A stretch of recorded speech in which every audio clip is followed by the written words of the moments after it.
So to fix this, we have to do a hard reset, and to prevent it from happening in the future, we have to go into the settings to make sure everything is up to date.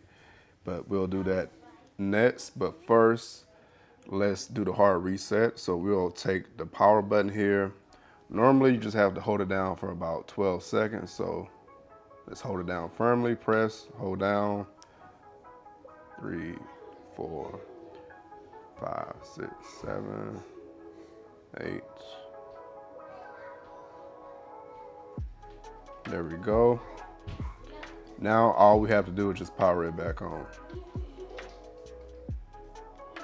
All right. So to prevent this from happening in the future, we have to make sure the switch is connected to Wi-Fi.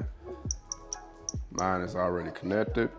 And next we have to make sure that it's up to date, because one thing that will cause this to happen is the switch not being able to update itself. So it'll try to update itself. It could be you're too far away from the Wi-Fi, or you're just not connected to the Wi-Fi. In either case, we have to manually update the switch. So I'm gonna go ahead and, like you see here, I don't know if you can see it, but it says update.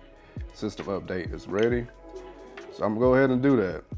And it wouldn't hurt to go to the settings, say like every week, bi-weekly, just to make sure everything is up to date so you don't have this issue. If you're interested in informational videos around everyday tech and products, feel free to subscribe to the channel if you haven't already. But for this video, this is all I got for you. Much love to each and every one of you. I'm your downloading pirate, and I'm out.